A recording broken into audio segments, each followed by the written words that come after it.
تتجه الأنظار في الأيام القليلة المقبلة نحو كلاسيكو الكرة المغربية الذي سيجمع الرجاء الرياضي بالجيش الملكي.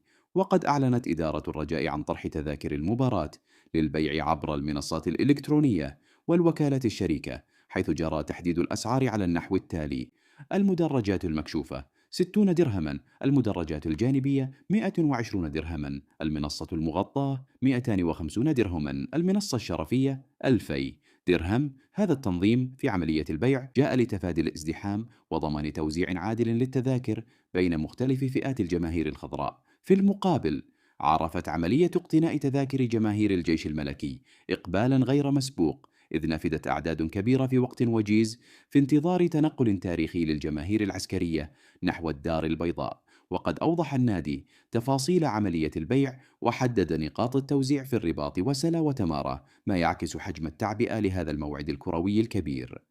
غير أن أجواء الكلاسيكو لم تخل من توتر، خاصة في محيط البيت الأخضر، حيث أشارت مجموعة من المصادر الإخبارية الرياضية إلى خلاف بين الفصيلين المشجعين للرجاء بخصوص قيادة المدرجات وتوزيع الأدوار، وهو ما يهدد بحصول مقاطعة من طرف أحدهما إذا لم يتم التوصل إلى اتفاق قبل يوم المباراة.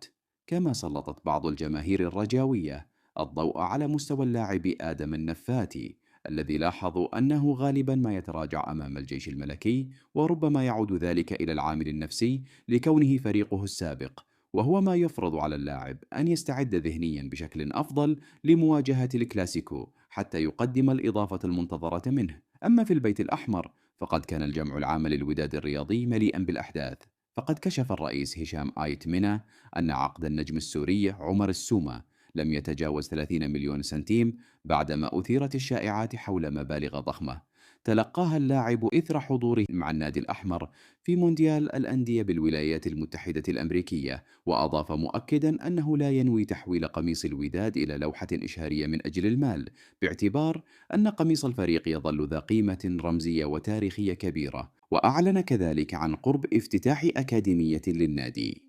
الجمع العام شهد أيضا ضجة بعدما اعترض أحد المنخرطين على الرئيس، ما دفع هذا الأخير للمطالبة بطرده لينتهي الأمر باستقالة المنخرط من النادي. ويبقى السؤال الأبرز: من يحسم قمة الكلاسيكو بين الرجاء والجيش الملكي؟